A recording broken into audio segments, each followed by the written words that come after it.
Folks online, can you all hear us in the room? I can, yes. Yes.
Hi, my name is Mike Farley. I'm with the UG Legal Department. I would say that the biggest issue I see facing the county in regards to transportation Vision Zero is the lack of pedestrian connectivity. So sometimes we'll have neighborhoods that I think work very well, but it doesn't allow you to get to, kind of get that 15-minute city feel where you can actually get to all the amenities that you want to on foot or some way that's not by car.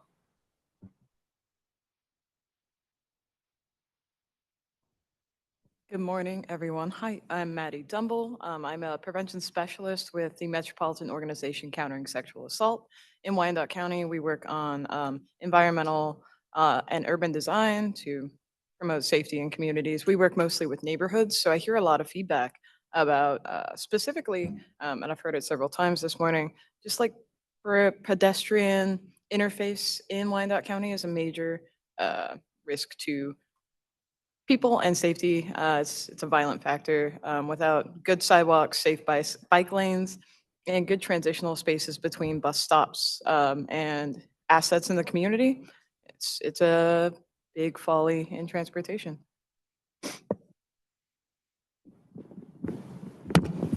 Morning, my name is Gunnar Hand. I'm the Director of Planning and Urban Design for the Unified Government of Wyandotte County, Kansas City, Kansas.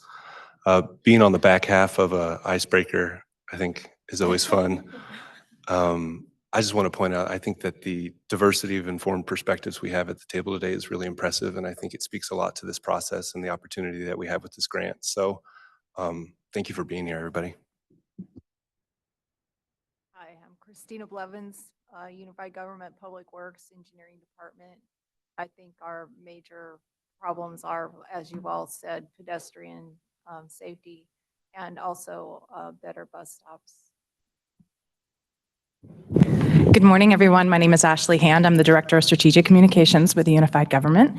I am the last person in the room, so you guys get ready online. I think for trying to not replicate what everybody else said, I agree with all of the above. As someone who bikes back and forth between KCK, Strawberry Hill, and KC Mo, the connectivity is very unsafe and limited, and with the viaduct being closed, really non-existent in a rational way. So I think looking at that continuity and connectivity with the rest of the metro, particularly with World Cup and other things coming, I think that becomes increasingly important.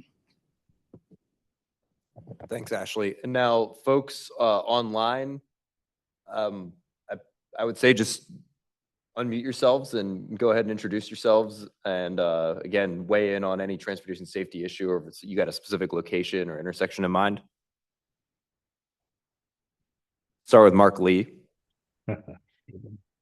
Mark Lee, I'm the Community Development Director for the City of Bonner Springs. I'm excited to be joining in this program and seeing how we can improve connectivity for pedestrian safety. I know we have a lot of struggles here in Bonner Springs, so connectivity is one of them, and I'm excited to be a part of this. All right, and then I'm having trouble reading because I'm on the side of the screen, but I think it's Colleen Kelly or Calvin Kelly. Hello, everyone. My name is Colleen Kelly, and I'm with the Health Department in Wyandotte County. I apologize for not being in person, but I have another in-person meeting here to go to right after this. So I'm just here as the Manager of Strategic Operations and Communications to see how we can promote any work that's being done to the community in regards to health and their safety, etc. Thank you. All right, Deanne. Good morning, everyone. Deanne Wiekelman with Trans Systems. I'm a member of the consultant project team. And I would say I'm interested in the policy perspective of this and hearing about that. I work on a lot of projects within the unified government and making sure that active transportation isn't an afterthought, but an interwoven into all the types of projects we work on. It's probably a focus of mine. Thank you. And then is it Kayla Williams? That's it. Yeah. Hi, I'm Kayla Williams. I'm the Director of Communications for the Bonner Springs Edwardsville School District. So I will kind of piggyback a little bit on what Mark said. In Bonner Springs and Edwardsville, we do have some issues with sidewalks around our schools in particular. So that's definitely something we'd love to see working towards bettering. And we've already made some progress, especially in Edwardsville. But absolutely something, especially around our schools, is something we'd love to see improvements on. All right, John Moore. Morning, everybody. John Moore, Senior Transportation Planner with Wilson, also part of the project consultant team. I would say especially I'm interested in the connection to both Edwardsville and Bonner Springs. I'm the personal liaison for those partner communities. So looking to see how we can better connect those areas as well. All right, and last but certainly not least, Angela Turner. Good morning, Angela Turner with Simmons Security. We are the contractor for the Clean and Safe program in the Downtown Improvement District in KCK. Missed a little bit because we didn't have audio, but I would say one thing that we run into a lot is signage and wayfinding for people who are visiting our downtown. All right, thanks. Anyone on the phone that we missed?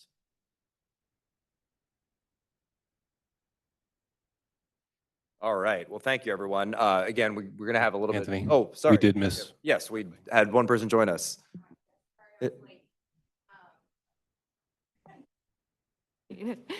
I'm Beth Markley. I work at Children's Mercy in the Center for Childhood Safety. So we do all things injury prevention for Children's Mercy. So here as the injury prevention side of things, just to help keep pedestrians safe, especially kids. Excellent. So I think folks online, I believe our audio issues hopefully have been resolved. We're still working on getting the AV going. Almost there with the PowerPoint. Yeah, got some exciting stuff to share with you, especially would like to get some interactive polling going. So I'm going to take a few minutes just to kind of get the conversation started on why we're here today, why we're talking about transportation safety. I actually kind of want to go back, let's just say roughly 100 years, right? Cars have been around about 100 years. When cars first were around in the early part of the 20th century, things were quite dangerous. And over the course of the 20th century, we got a lot better at making things safer. We designed our cars to be safer. We designed our roads to be safer. Our people got safer. We started enforcing laws. We realized that, drinking and driving don't mix. Seatbelts, all these things came into play. And over the course of the 20th century, the US, the world, we made a ton of awesome progress on transportation safety in terms of the number of deaths per capita. So more and more cars came into existence, but deaths per capita continued to go down. Well, you want to skip a couple more slides, and then let me see if I can get this going on my end.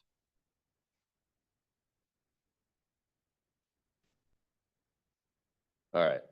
Well, this is the slide I wanted to show you. I'm just going to pause for 1 second and see if I can get one of these working. All right, great.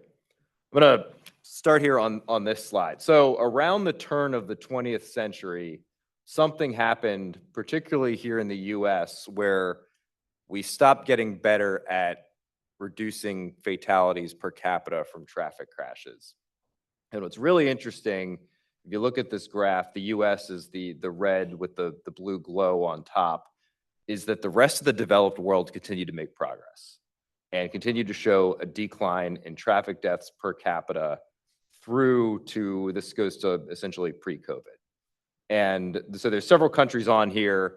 A lot of times I'll hear pushback of, yeah, okay, we're not Sweden, we're not the Netherlands, we're not France, but I kind of want to call specifically Canada and Australia on here. They have very similar development patterns to the US. They, a lot of their housing and development came into play in the past century. And Canada and Australia are continuing to make progress on this curve that the US hasn't. And the US trend is pretty consistent with the state of Kansas trend, and it's pretty consistent with the trend in Wyandotte County, where things have essentially flatlined. They're certainly not getting better from a fatalities per capita standpoint. So that's why you may have heard of Vision Zero. That's why Vision Zero is becoming much more popular and getting more widely adopted around the US. That's why we're here today. Any questions about this graph? All right, so I think now that we've got up and running, I do want to go back just a few slides. I don't think these are going to update in real time on the screen, but if you can either scan this QR code, or if you go to pollev.com/amp812, that should get you into our polling. And the first poll question will show up.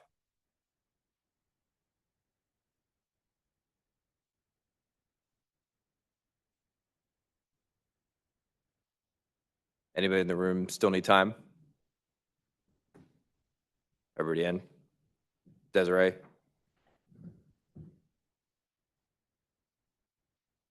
All right, so the first polling question that we had for you, and again, it's not going to update on the screen, but it's just how familiar are you with Vision Zero?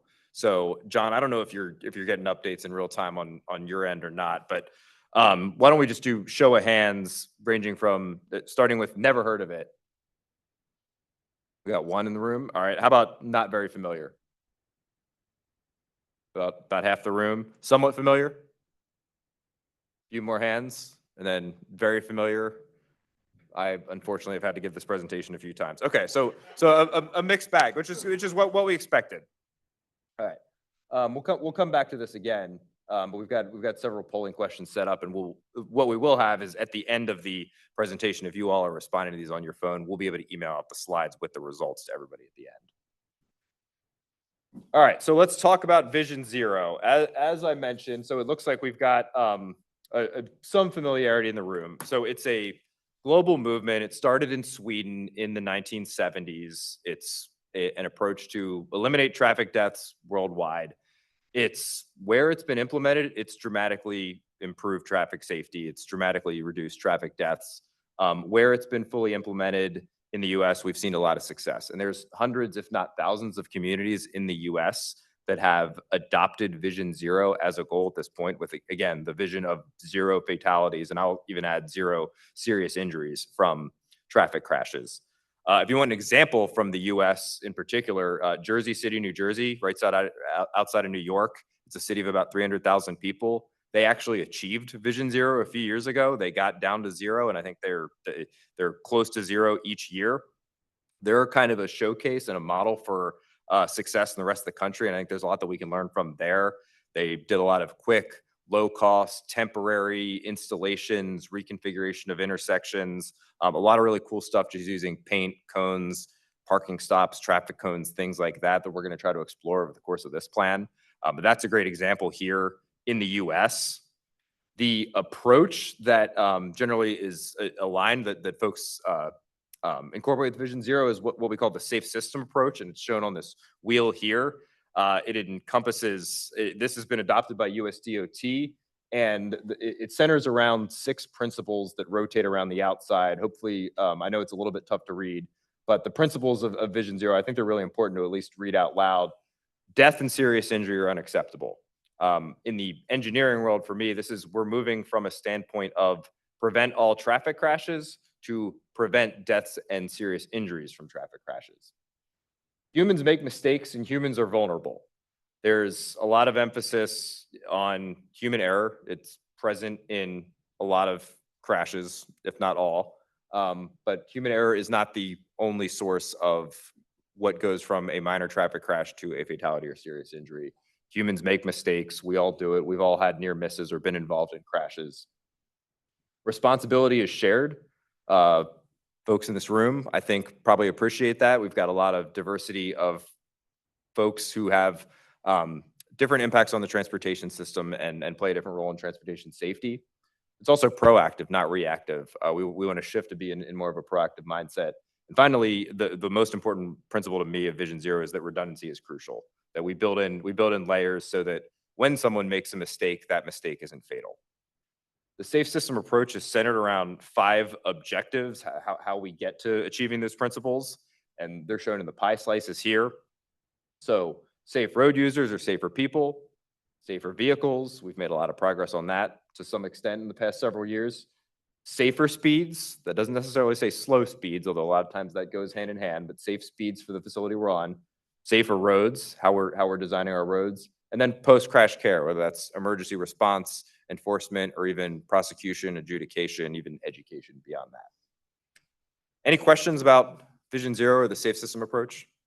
All All right, so in Wyandotte County, over the past 10 years for which we have data, so 2014 to 2023, it takes a little while for crash reports from law enforcement to really get finalized and make their way through to statewide databases. But so over the past 10 years, 239 people were killed, another about 1,000 folks seriously injured. So it's about 24, 25 people per year killed in Wyandotte County, and then another around 100 people per year seriously injured. And when I say seriously injured, I'm not talking minor injuries. I'm talking debilitating injuries. Talk a little bit more. There's some definition around that, but another 100 or so people per year that are seriously injured in Wyandotte County. At the state level in Kansas, for context, the state averages around 400 fatalities per year. The state actually had one of its best years, it's still not final, but close to best year on record, and it was around 350 this past year, but it has been averaging around 400 per year. So around 4,000 fatalities for context across the whole state for the past 10 years. And again, last year was a big improvement across the state, hoping to see that trend continue. The purpose of Vision Zero, to bring those numbers down to zero. So let's look at the trend by year in Wyandotte County. I don't want to harp too much on this slide, but what you're going to see here, so fatalities are in black, and then serious injuries are in gold. So you can see, again, we've been hovering in the low 20s for fatalities now over the past 10 plus years. Serious injuries, you'll note, especially in the past couple of years, have gone up, which certainly is alarming the first time you view this graph. I do want to note here, there's likely several factors at play, and probably the most important one, at least for this graph, is that the definition of serious injury has actually changed. And there's been some standardization at the national level as to what constitutes a serious injury. There was actually not a formal definition that the National Highway Traffic Safety Administration had across the country until 2019. So it took a little while for that standardization to make its way down to local law enforcement and have that find its way into how crashes get coded. I say that mainly to note that the increase in serious injuries could be somewhat due to how crashes are reported by law enforcement, and not necessarily, we're not 100% sure that actually represents an increase in serious injuries. Probably the bigger takeaway from this graph is that the number is not going down. It is at best staying flat. So I don't want to dwell on that serious injury trend too much. One other thing I'll note that, can conflate things. Our vehicles continue to get bigger, a lot bigger, generally a lot safer for the person inside the vehicle, but less safe for the person outside the vehicle getting hit by the vehicle. There's more people than ever out walking and biking in most of our communities. And we also have an aging population, particularly in the state of Kansas, so that when you are involved in a traffic crash, it's more likely to be severe as folks get older. So there's a lot of potential conflating factors at play here, but the big takeaway is that serious injuries, fatalities, they're not declining. If anything, they're increasing across the state. Any questions on this slide?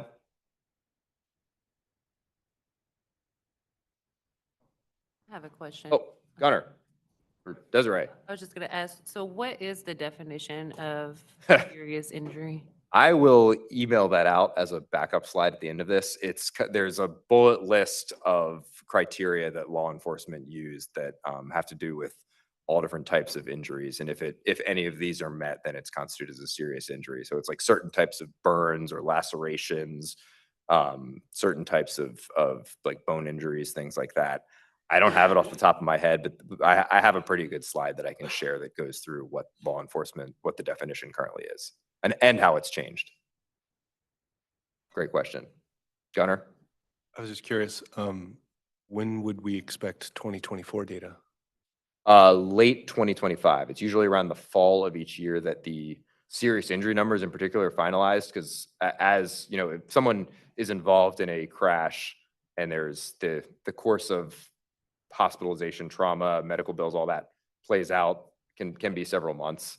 The fatality number is probably close to final. Usually that's final within about 30 days. So it's around 350 for the state of Kansas. I'm not sure how quickly we'll have it for Wyandotte County.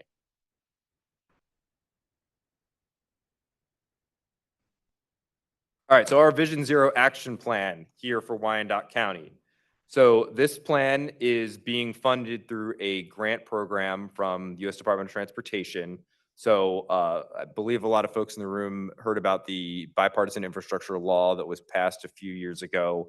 It significantly increased the amount of infrastructure funding across the country down to the state level. It provided numerous new programs for all types of infrastructure.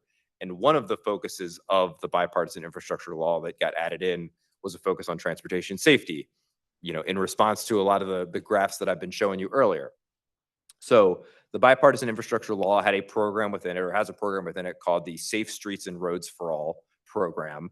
This program awards grants to communities to do Vision Zero action plans like this, and then once you've completed one of those plans, you're eligible for another bucket of funding for design and construction of specific types of improvements. So that's the program that's funding this. This is funded through a federal grant, as well as KDOT provided money as well, and I believe the UG is providing some funding as well. So don't quote me on these numbers 100%, but there's money coming in from USDOT. This is a big priority for USDOT, KDOT as well, and then for the unified government to conduct this action plan. And at its core, this Vision Zero action plan, first and foremost, is let's really nail down and identify what those safety issues and challenges are. I heard a lot about trends and specific types of issues when we did our around the horn during the icebreaker. We also want to identify specific locations. What are those worst intersections? What are those worst segments that need the most investment in the community?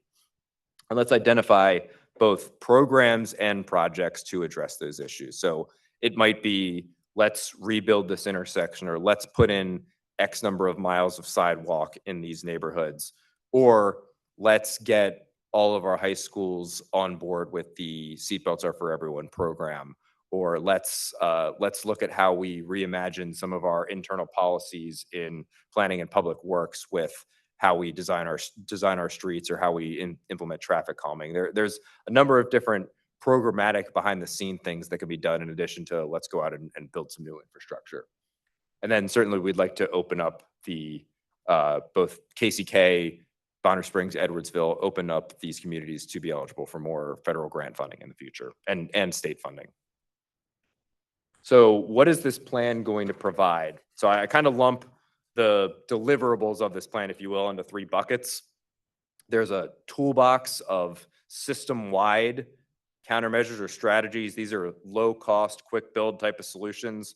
What do I mean by that? Like, as an example, like identifying the top 50 locations in KCK that need better crosswalks or signing or lighting.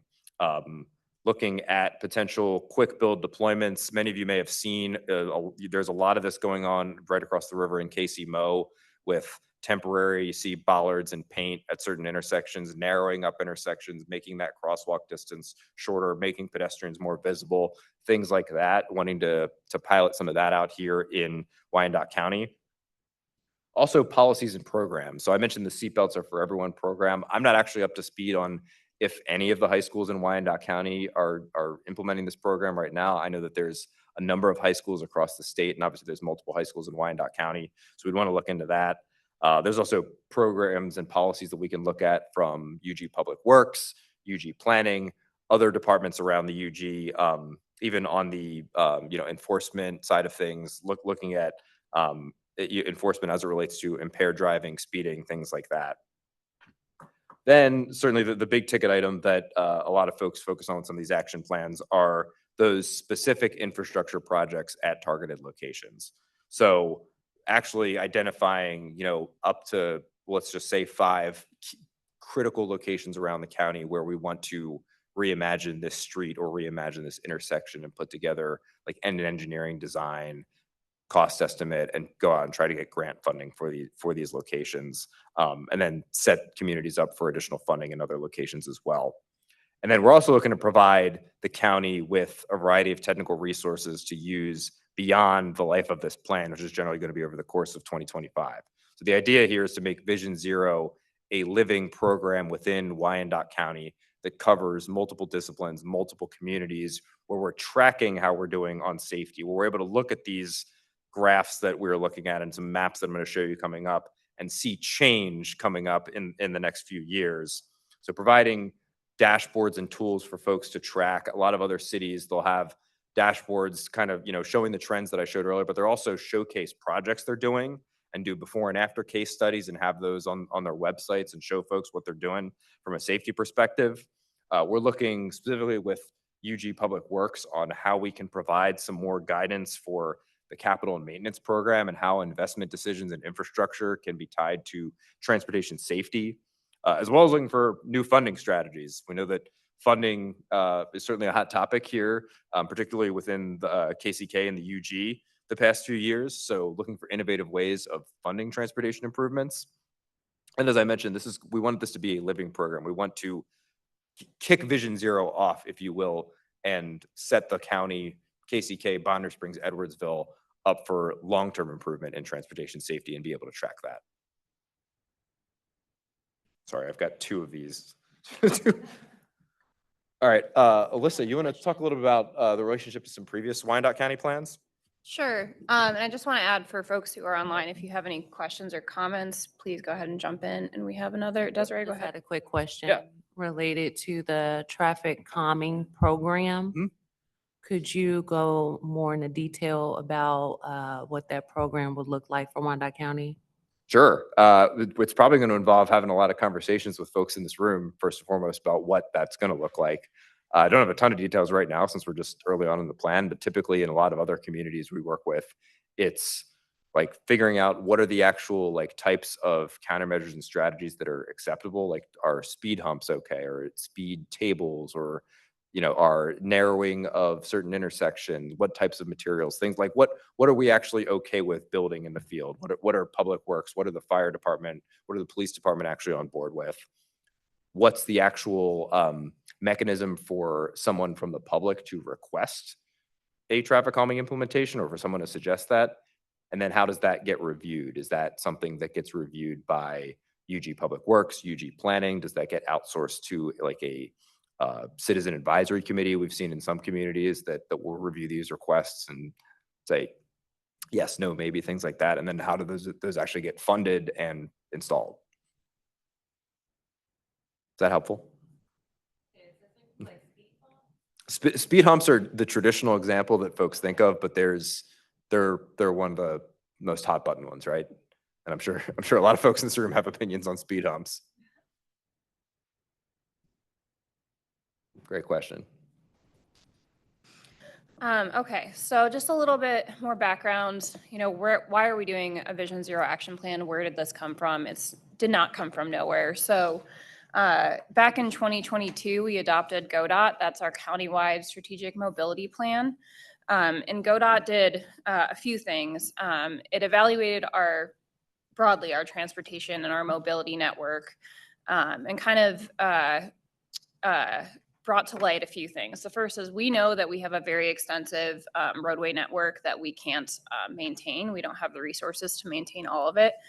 We also know that a lot of our roads are designed for cars and not for people. So GODOT really represents a shift in viewing transportation as moving people from place to place rather than just moving cars from place to place. And there were 5 big ideas in GODOT. A few of them including street design 101. How do we just design our streets better? Another that we heard earlier is connectivity. How do we connect our sidewalk network or our trail network?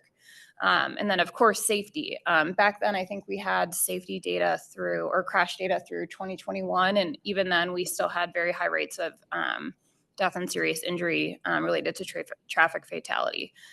So safety became one of the 5 big ideas of GODOT. And one of the implementation actions of GODOT was to do a Vision Zero action plan and really dive in and get all of the details and evaluate from a deeper level our transportation network. So move forward a year, we had our Plan KCK citywide comprehensive plan. That was an update to our 2008 citywide master plan. We also did, you'll see in that box, quite a few other plans at the same time. We coordinated with as many different strategies and plans across the UG as well. But Plan KCK essentially sets a vision for the next 25 years in Kansas City, Kansas, with the goal of achieving community prosperity for all. So that's the overarching umbrella of Plan KCK that will help guide future planning efforts, but it also incorporated a lot of GODOT into that. And of course, when it comes to prosperity, I think being able to travel safely through the community, no matter if that's in a car or walking or biking, is a big part of that. So that brings us to where we are now. Thanks, Alyssa. Any questions on previous planning efforts in the UG? Oh, I will add one more thing. Another component to this, just to probably keep in the back of your mind, is one of the next things we're doing starting probably summer of this year is a zoning code update. Our zoning code has not been updated in many decades, which is part of the problem. We have safety issues, among other things, in this county. So part of the work that we will do with Vision Zero will help inform that too. Should have added that to my project timeline. So I'll try to go through this very quickly. I know that I'm sure all of you in the room can read this word for word. But in terms of project timeline, the big thing is we're going to be working on this for most of the course of 2025. We really just got started on this planning effort. So sorry, Desiree, I didn't have the best answer to your questions. We actually just got this started about a month ago, just at the start of the new year. We do have some preliminary data that we're going to be able to share with you all. We are about to, or on basically week one of launching our public and community input efforts, and Shalon is going to discuss more on that in a few slides. A lot of upcoming virtual and online engagement, as well as some planned in-person engagement. Really, over the course of the first few months of this plan, it's that identifying what are the issues. Probably going to have another meeting with you all in late April, early May, where we really start to refine what those issues are and put some focus around them. And then as we move into the summer, that gets into, okay, now what are we going to do to actually address those issues? Going from like, what are those hotspot locations to what are we actually going to do about those locations? We're going to be looking to shift a lot of our engagement as we move in the summer and the fall from getting input to more education, and that could be education towards the general community. That could be education towards specific decision makers and groups. Looking to have awareness events, even a Vision Zero summit. Stay tuned on when that would be exactly, but that would probably likely coincide with what we're calling a safety tour. We're looking to potentially bring some elected officials along to go out and visit some specific hotspots and talk about what those transportation safety issues that you all are talking about here in the room. And then as we move into the fall, incorporating some of those policy process behind the scenes updates in addition to those identifying specific locations that we're going to be going through. So what do we need to be doing behind the scenes? Not just physical infrastructure, but programs, policies to actually get about reversing the trends that we've been showing. And then also, how do we fund that? Looking at funding strategies as well. So hoping for a draft plan end of 2025 and adoption early 2026 to set the county up for going after funding opportunities, a variety of funding opportunities that come out in early 2026. Any questions on timeline?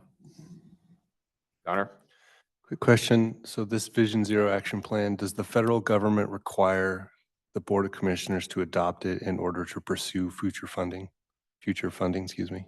It is not technically required by the federal government. However, it is very much encouraged for going after specific funding buckets to have an endorsement by elected officials. That and that can be more than just adoption, right? That can be letters of support.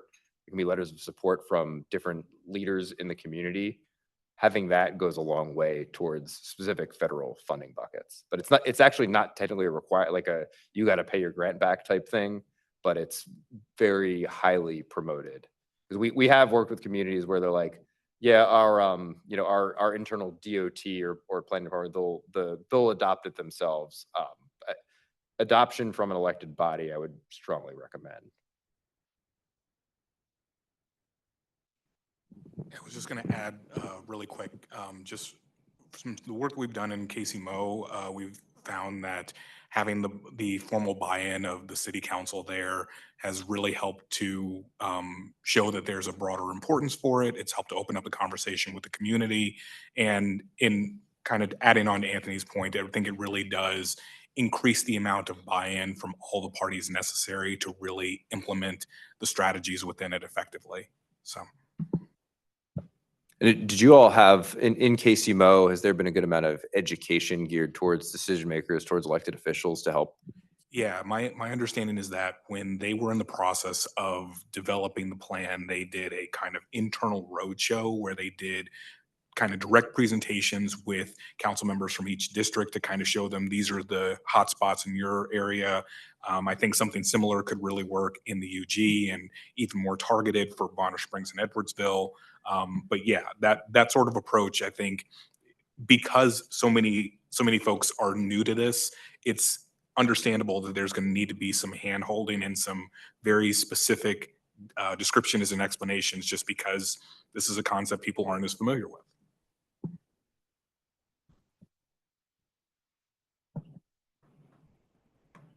All right, so let's talk about you all. Why are you all here? We talked a little bit about what we're planning on doing with this plan, but why do we need this steering committee?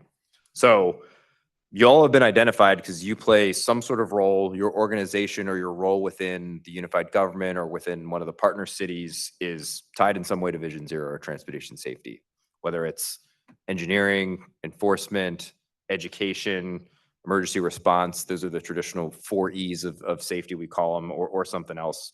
You all are leaders in Wyandotte County that are connected to the community. You all can help guide this process. We want you all to help with establishing the vision and goals for this action plan as we move through the plan. We also really want to leverage you all to help us promote the plan. I'm going to hand things off to Shalon in a minute to talk about some of the initial things we have going, but we're going to be looking to have you all promote some of our online resources. We also want to have this group serve as a filter for what are the issues, and also like what are the solutions. Again, I'll just use the example of speed humps again. Like the folks in this room can provide a lot of good context as to whether there's appetite for having that be, you know, a menu item option for the county, or whether that's something we really need to narrow the focus on to maybe only specific neighborhoods or specific types of streets. So being that first line of defense of like what will and what won't work in Wyandotte County, we're looking for the folks in this room to provide input on. So with that, I'd like to do a bit more polling. Again, it's not going to update in real time on the screen, but it should update on your phone, and then we'll have results to share with you afterwards. So next question. Most common safety concern you notice while traveling in Wyandotte County? And I'll give folks a minute to respond on their phone, and then we might do a show of hands. And folks online, again, if you all please weigh in as well. I'm going to choose mine. Does anyone need the QR code again for this? Okay. All right, so quick show of hands, high vehicle speeds. All right, distracted driving. Poor street lighting. Lack of crosswalks. Unsafe biking conditions. Yeah, we made you only select one on purpose. How about other? All right. All right, let's go to the next one. So which transportation mode do you think needs the most improvement in terms of safety in Wyandotte County? So driving, transit, biking, walking, or other? Maybe we got some scooter folks.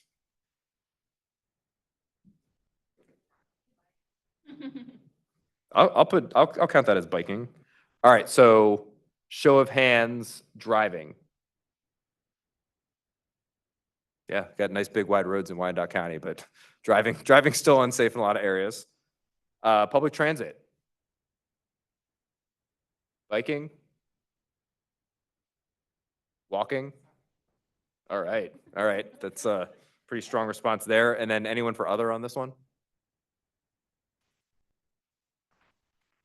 All right, we'll keep things going.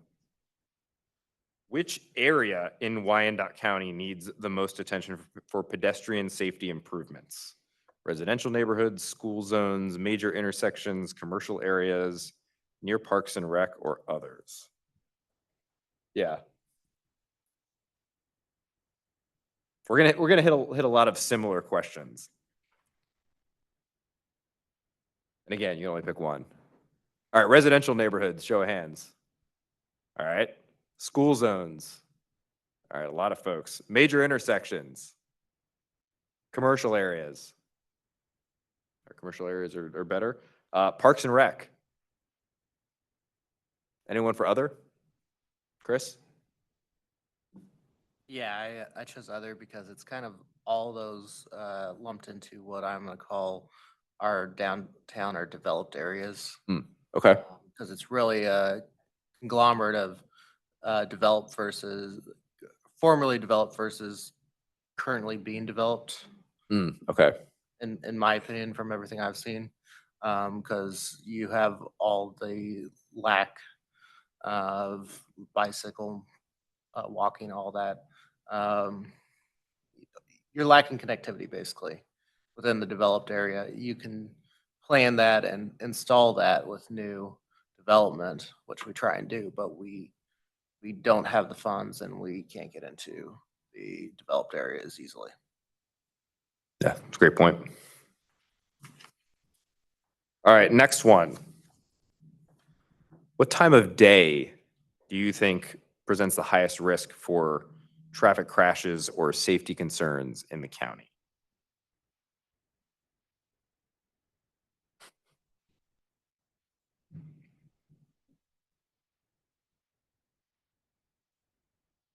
All right, show of hands, early morning. All right. Midday. Not as much midday. Evening rush. All right, a good show of hands again. And then how about the overnight hours? All right, we'll see what the data shows us. I actually don't have that for today, but that's definitely something we get into with the data. We will bring back what folks said. Again, there's no right or wrong answers yet. All right, and then last polling question before I turn things over to Shalon to talk a little bit about engagement.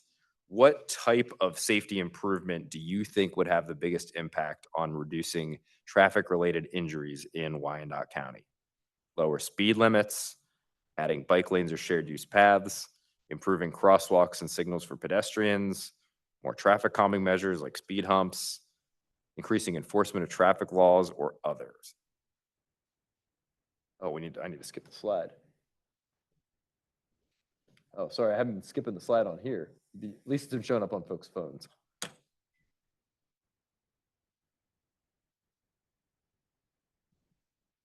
All right, show of hands, speed limits. All right, bike lanes, shared use paths. All right, improved crosswalks and signals for pedestrians. Couple hands. Traffic calming. Couple hands. Increasing enforcement of traffic laws.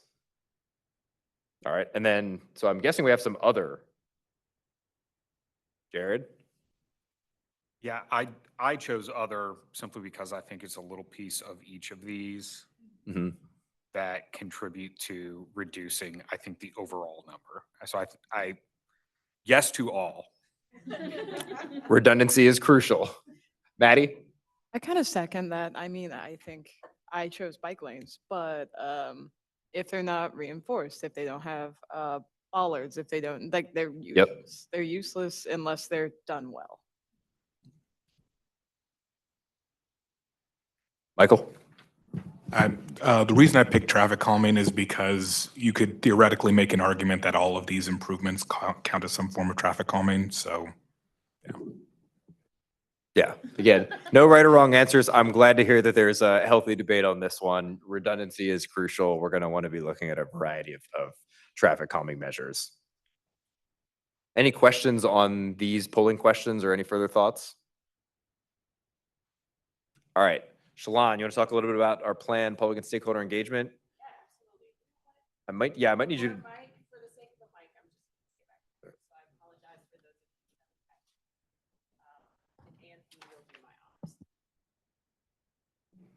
Okay, so let's talk about public engagement, because this is the time where you all really get involved, where we get your communities involved. So it's really key for us that, like Anthony said, you take this information out to your communities. We really want to have everyone involved because, let's face it, this impacts everyone. Safety for everyone is key. So we want to make sure that we're doing all we can to push that out. Our public engagement activities, as you can see up there, I'm going to hit a couple of them. The community-wide survey, I think that will come out for county, Ashley? Yes. Okay, great. So there is a transportation safety questions on there, so be looking for that. We've got fact sheets, one pagers, that is on our website. I'll dive a little bit deeper into there in just a moment. A Vision Zero Summit, that is upcoming. So that will happen where we pull people in from around the community and we have a real talk about safety, how we improve it. And so that will be key to get other stakeholders at the table as well. A better block demonstration. This one is new for me, but this is where a demo is set up so that people can actively see how improvements to safety impact their usability. Okay. And then the eventual thing out of this will be a Vision Zero toolkit. This will be an educational toolkit that the county will use to help improve safety and get us down to zero. This will be something that hopefully those in education will use with young children. We talked about sidewalks and being able to cross the sidewalk and maybe not walking as closely to the roadway. Those are things that you start to reinforce at very young ages that we carry forward with us as adults. Stakeholder specific engagement. So right now, you all are our steering committee, and thank you to everyone for participating. We'll have some one-on-one stakeholder conversations so that we can dig just a little bit deeper to find out exactly what is going to make the biggest difference in your opinion. Some community presentations. Elisa will be at the Livable Neighborhoods meeting this week to talk about the website and talk about the engagement map that's live. So we'll hit that in just a second. We'll go to some of those standing committees as well as to our municipalities, Edwardsville, Bonner Springs. And then like Anthony spoke about earlier, we'll do some safety tours to really identify those high-risk areas and those key things that are happening out currently in the community. Okay, so this is our website. It is live, everyone. I'm excited to say that. We put a lot of work into this. The website address is there on the screen, wicokck.org/Vision Zero. And then the QR code there will take you directly to the website. Once you get on the website, you will see things like background. Why are we doing this? What is Vision Zero? And then you'll also see those past plans that Elisa spoke about, GoDot, Plan KCK. More importantly, the comment map is right there front and center. So when you open up that page, you'll get a little bit of information and then bam, this is where we need you to really get involved. This engagement map lets you choose the type of comment that you want to say. So maybe you've got a concern about a crash, high crash intersection. Pick that up, drop it on the map wherever that is, and then just leave a comment. It is quick, it is easy, but it is important. And so we want to make sure that people understand that as we go forward. That map will be live through the end of March. Am I correct, Anthony? At least the end of March. And then we will archive it onto another page there under engagement so that you can see what people said, because it's really important to understand what other people say. And then we'll go forward. So the next slide. Okay, so social media promos will start later this week to start pushing out information about the website, asking people to share their concerns, and then more importantly, asking people to connect. There is a connect page there where you can sign up to receive more information. So as we go out for engagement opportunities in the community, as we start those education pieces, you get that information, and more importantly, you tell us where you want us to come, because that's going to be key as well. So sign up, share, learn. Those are your your takeaways today. That is your call to action today. Okay, so now we're going to share this across different municipality channels. So we are working with PIOs in Bonner Springs, Edwardsville, here locally to make sure that this information gets out. But what I will ask in those partner agencies, because you all are partner agencies, if you will share, please share, because then the message gets pushed out farther and wider. And we really do need the community's input. Yeah, and I know we threw another QR code up here. We will send out a link to the website and the comment map, which is on the splash page on the website when you open it up after this meeting with the slides. Or if you go to our website and search for Vision Zero, it is the first entry, which is Also wonderful to see. So you can do that. Thank you for that, Ashley. Appreciate that. Okay, Ashley. so we have 2 more polling questions. Grab your phones. What community partnership or program do you think could most help improve traffic safety in Wyandotte County?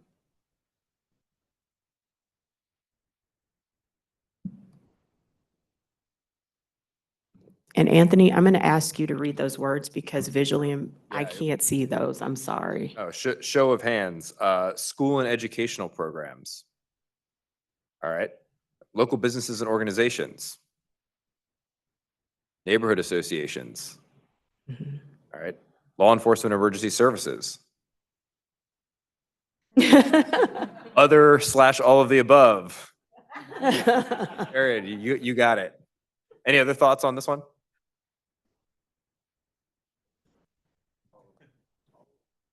Oh, all right. Excuse me. We have teenagers age 16, they're getting their permits. It's their first time behind the wheel. And I remember when I was in high school and I was distracted and I'm with my friends and, just want to keep in mind our youth are they're at the stage where they're learning to drive. And not all the time is safe with cell phones. So I certainly see just driving through Wyandotte County on the highway. Our young folks are significantly distracted. So that's important to me.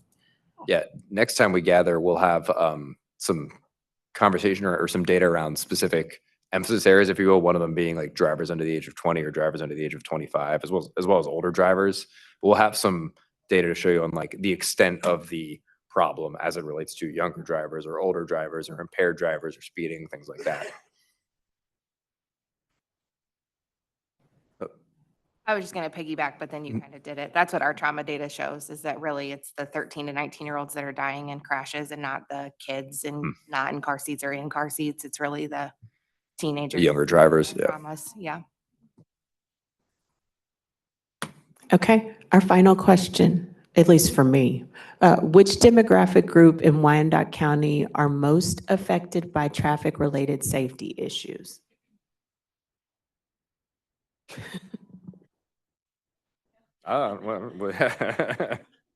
Spoke too soon. Thanks, Beth.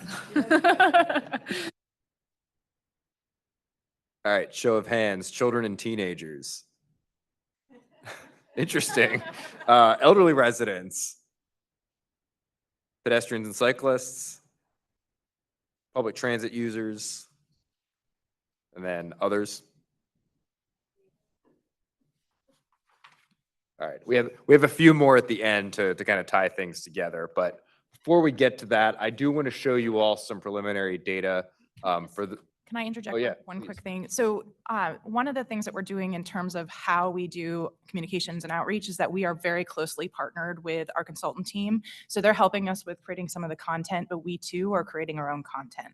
So what I would encourage you to do is think about those lives that have been impacted by traffic violence. And if you have stories of people in your community or you personally, we would really appreciate the opportunity to tell some of those stories. I think that's the way that we make this kind of information resonate across a very diverse community. So you all know me, but please keep that in mind through the next several months, because we would very much appreciate the opportunity to tell the stories of those who are most impacted by this. Thank you.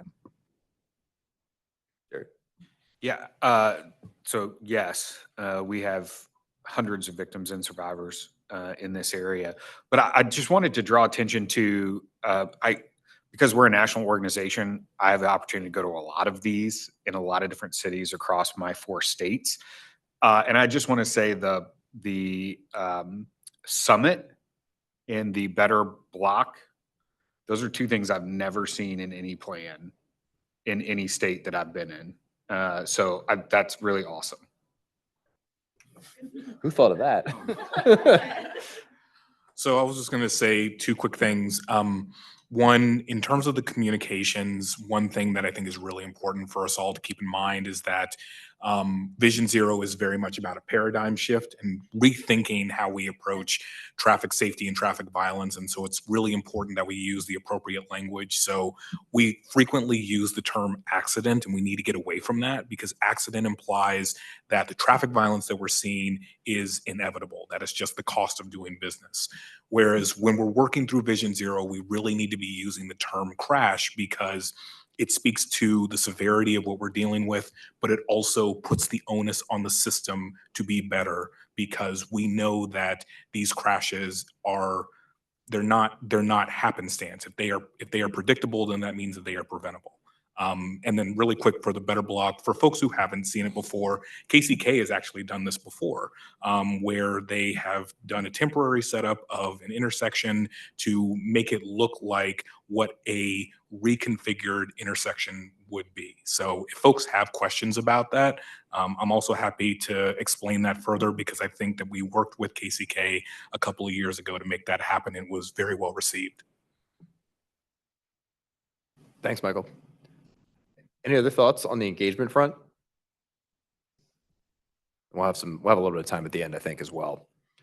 So yeah, speaking of paradigm shift, I mean, I've been in this now for several years and staring at numbers. And so if you've heard this spiel from me before, I do like to dive into the numbers. So I do want to share a little bit of that. And this has helped me a little bit, at least with my engineer brain of helping me make the paradigm shift. So here's some crash statistics for Wyandotte County over the past 10 years. These are based on data from crash reports. So we're going to do some mapping exercises in a well and some further breakdowns for our future meetings. So these are looking at crashes, not people. So the people numbers are going to be even higher. Let me see if this, I don't think that's going to work to point things out. But so total crashes, top right, yeah. Top right, total crashes, around 40,000 crashes over the past 10 years in Wyandotte County. Again, we don't have 2024 yet. So around 4,000 crashes a year in the county.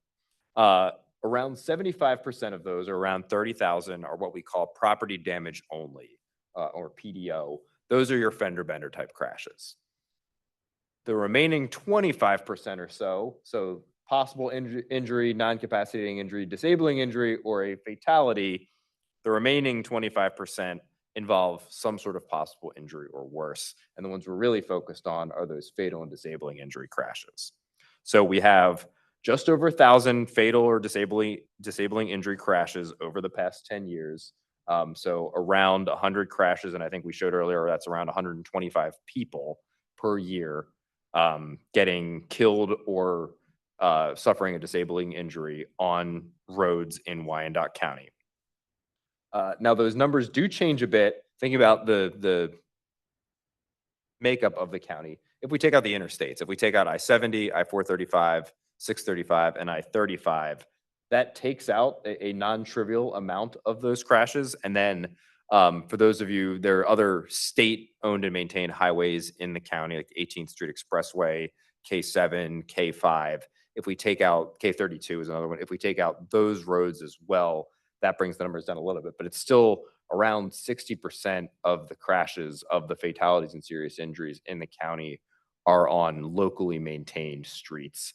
That's pretty consistent with the statewide trend in Kansas as well, that the majority of the transportation safety issues are on the local street network. Even if we can point to some specific locations on, say, I-70 that I'll show you in a slide or two, it's the local street network that really is a priority. And certainly it's where the folks in this room are going to be able to make the most difference.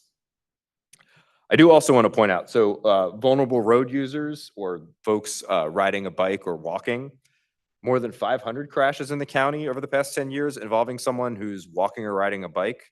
So around 50 crashes a year, or the number that we've thrown around is basically one person a week gets in a crash walking or biking in Wyandotte County.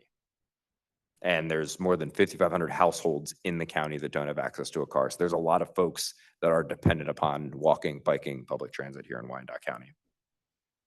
Questions on these numbers? Jared? On property damage only, 29,442. Do you break down any further of those crashes? How many of those resulted in an arrest for, say, impaired driving? We will be able to look at, I don't know that we'll have arrest data that we can look at, but we'll be able to look at whether it was a property damage only all the way up to fatality, the impact of impaired driving crashes, and being able to see that breakdown by severity. But typically the impaired driving crashes are the more severe ones, or a higher percentage of alcohol or impaired driving crashes result in some sort of severe injury. Yeah, they can. I just point out at all these that the 29,000 could contain crimes, Yes, which impaired driving. yes.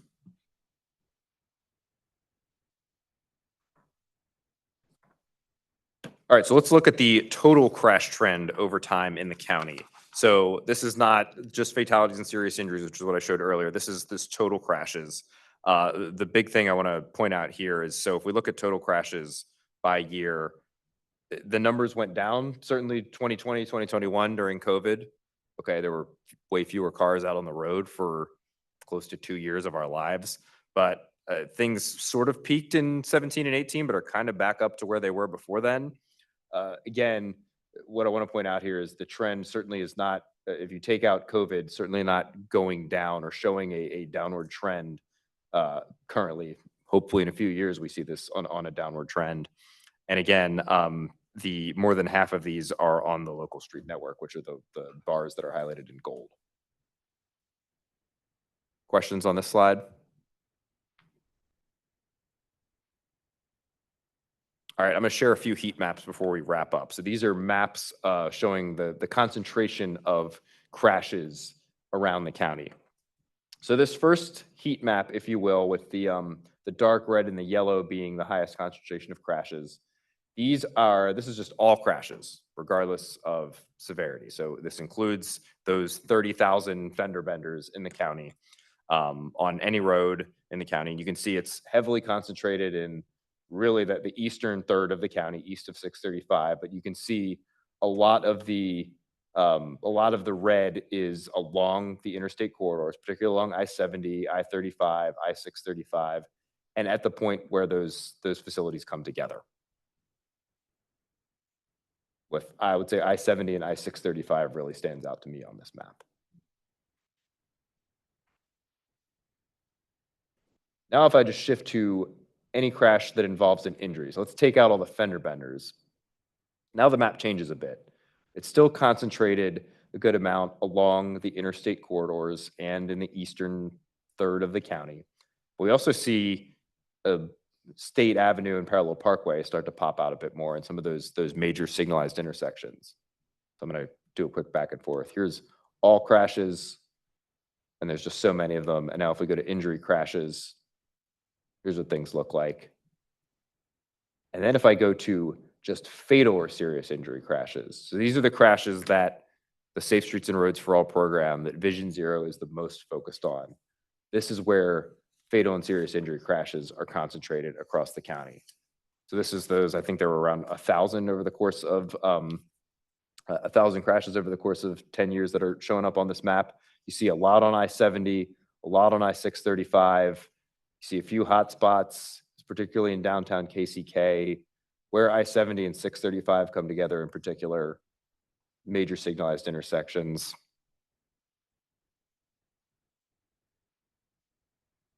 All right, now let's take out the interstates. So this is fatalities and serious injuries, but let's take out I-70, let's take out 435, let's take out 635, let's take out I-35. And you can see downtown KCK, Armourdale, Rosedale, 18th Street Expressway, those areas really light up. And then some major signalized intersections heading further west along State Avenue, Parallel Parkway, Leavenworth Road, and then a little bit in the far western portion of the county is looking at K7. So again, I'm gonna flip back for a second. So here's with interstate highways, without interstate highways. I'm gonna take it one step further. Let's take out all the state highways. Now this is just the local streets in Wyandotte County. None of the KDOT state maintained roads. So let's take 18th Street Expressway. Let's take K5, K32 out of the equation. And it's very heavily concentrated in the eastern half of the county, particularly east of 635. Hotspot in Armourdale and Rosedale, and then some major hotspots along State Avenue and Parallel Parkway. Questions? Anything standing out to folks? Desiree? I find this data interesting because we just completed our comprehensive service analysis last year, and we found that east of 635, that downtown area is more of a concentrated area of zero-car households, yet we have the most crashes. So how do we interpret that? Probably a lot of different ways. We're gonna have to dig into the data a little bit, but I mean, let me actually just, that's a good tee up for my final map that I'll show you, which is crashes involving a bike or pedestrian or a bicyclist. So these are almost always going to involve some sort of injury. Hardly anyone walks away from a crash with, me walking into a car and having it not be some sort of injury. And those are heavily concentrated in the east of I-635. So you've got a lot of crashes that involve a bicyclist or pedestrian. There are also some big wide streets. It's the highest concentration of people and of vehicles in the county still. It's the densest portion of the county. But yeah, here are the hotspots specifically involving a pedestrian or a bicyclist.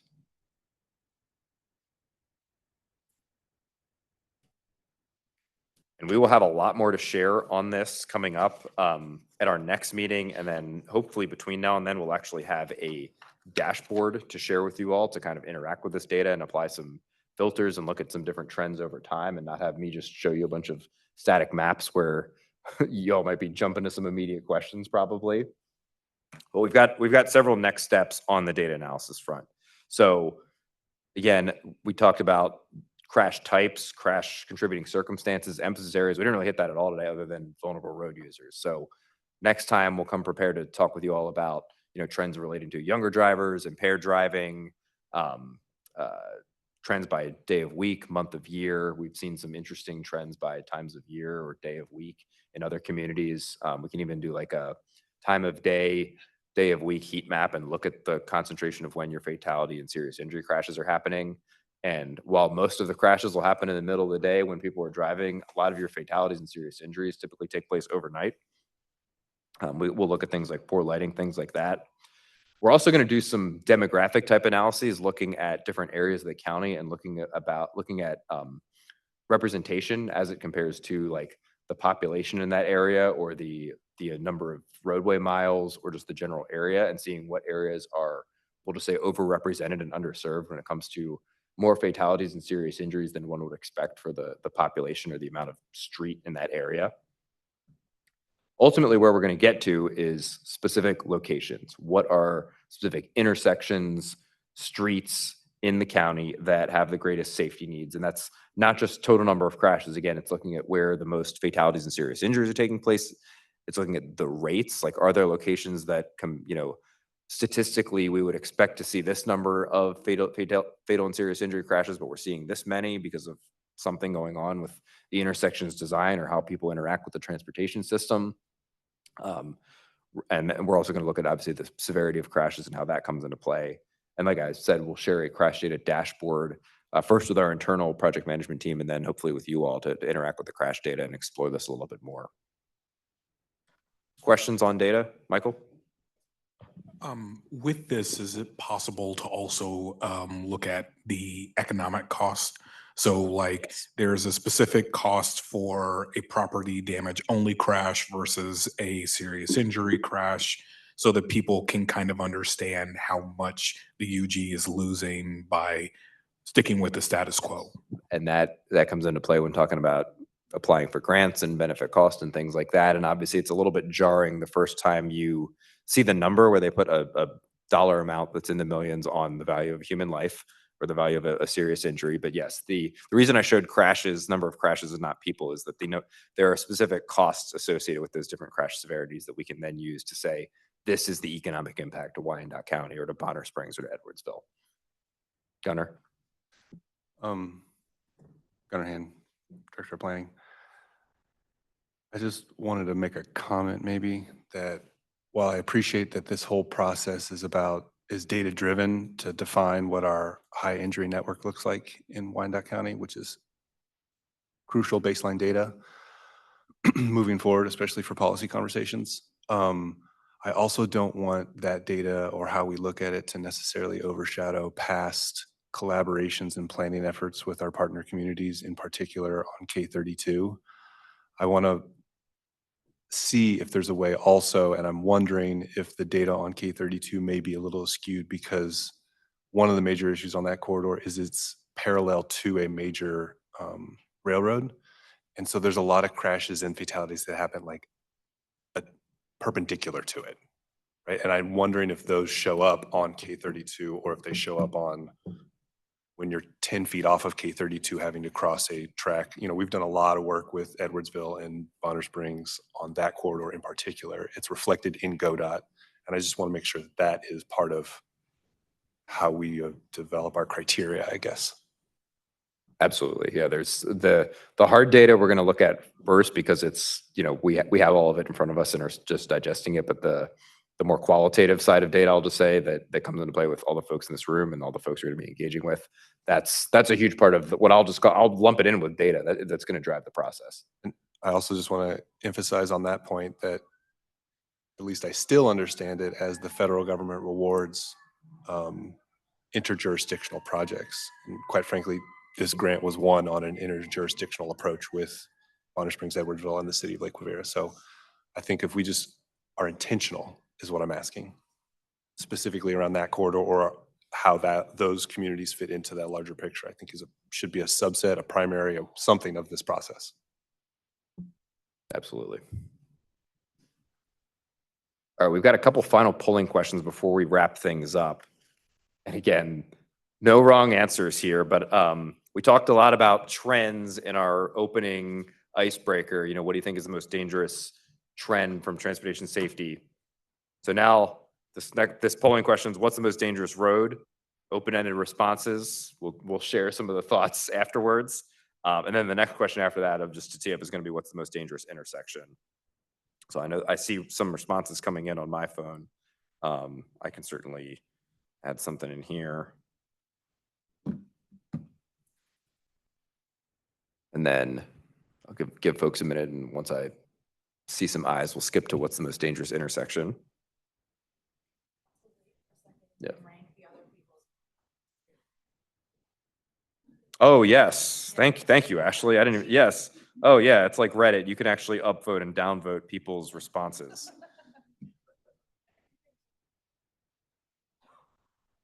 Yeah, me too.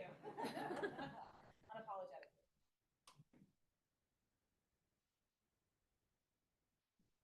Yeah, and you know, I see multiple 18th streets, multiple state avenues, so we'll have to sort through that on the data end. But yeah, all right, lots of responses.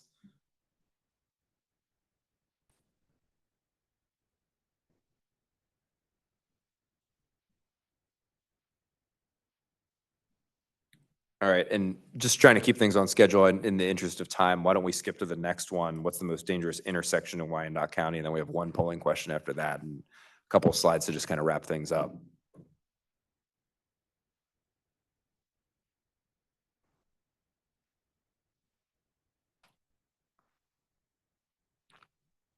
'18th and Central, someone was paying attention to the map.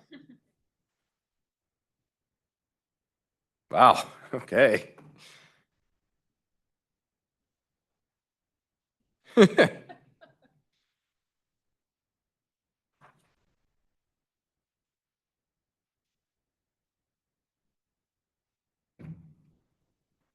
right, give about 10 more seconds.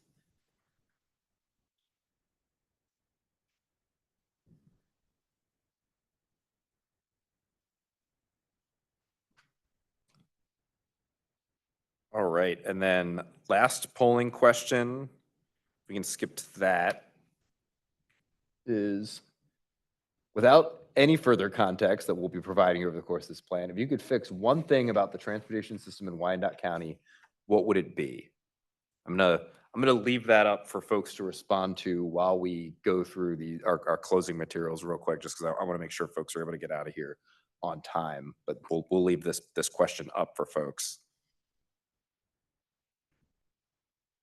So next steps for you all, again, hopefully through the course of the past hour and a half, you all got some good context on why we're here doing a Vision Zero plan, the importance of Vision Zero, the what I would call the unfortunate trend that we have here in the US and in Kansas and in Wyandotte County. Our asks from you all, again, I think first and foremost in the immediate term is helping us with promoting the plan on the engagement side, and we'll share some resources via email with you all after the fact. Like I said, engagement, be on the lookout for more to come. Some initial trends and hotspots. We'll throw a lot of data at you all over a very short time span. And then we'll be sharing a lot more data with you all in the coming weeks. One thing I would like folks to think about is who are we missing from this committee right now? And if there's groups or organizations or stakeholders within the UG or Bonner Springs or Edwardsville that we need to be adding in here, let us know. We want this to be a living committee. This can evolve, but if there are folks that we're missing. And if I could just jump into, I think one of the challenges we've always had, given how many languages are spoken in this county, is how we reach folks who speak something other than English. A lot of the materials, or most of them, but all of them, will be translated into Spanish. However, if there is another language, I'm definitely looking at the school districts for this too, that is important to have something translated in, please let us know. Oh, my second point too. Just to give you an idea, we have almost nearly 70 different languages spoken in KCKPS. Yes, it is quite the challenge, but we know that we need to change our strategies. So the other thing too is, and I think this has been said many times today, the importance of engaging youth. Obviously, this is a huge education piece, so ways to be able to do that more effectively too. We'd love to hear your suggestions. Is there potentially a way to invite, I don't know, like student government folks or folks like that to maybe the Vision Zero Summit? Absolutely, I think that's a great idea.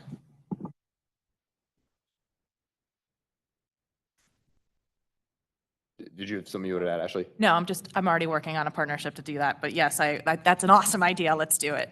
Awesome, yeah.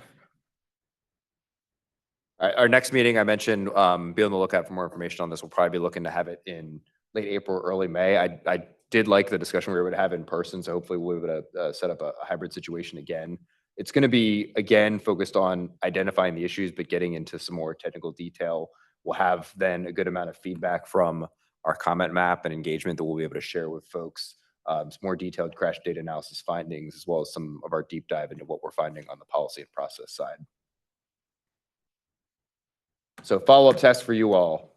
Again, Shalon, Ashley, Alyssa, and others have mentioned it, but sharing our engagement links, the engagement map, the community survey when that comes out next month, just advocating for the importance of the plan, connecting us with other folks that should be in the room. And then just last thought, as you're walking, biking, rolling, driving, taking transit around the county, just think about, what are the behaviors that you're seeing that are dangerous? What are the specific locations that you're seeing?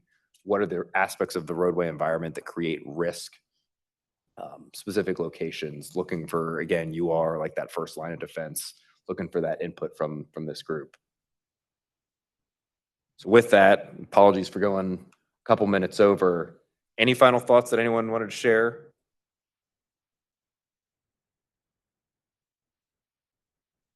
Well, I just want to thank you all for coming out here. Appreciate you bearing with us with some of our technical difficulties at the start of the show, and appreciate everybody improvising on the fly and being able to share your icebreakers with us. We'll be able to share those polling results with you all. We'll share these slides with you all and some more links following up via email. But again, just appreciate everybody's time. Thank you all for coming out. Thank you for your participation. And if you guys are going to be you don't mind, if you have a minute or two on your way out, we have two wonderful people from the strategic communications team, our public information officer, Crystal McFetters, and Dominique Hampton, our digital content coordinator. We are trying to capture some content right now from you, just initial feedback. So if you have a minute, We just want to try to get you on camera, if you don't mind. We'll make you look great, I promise. Awesome. Thanks, Ashley. Thanks, everyone. Thanks, everyone online, for your patience.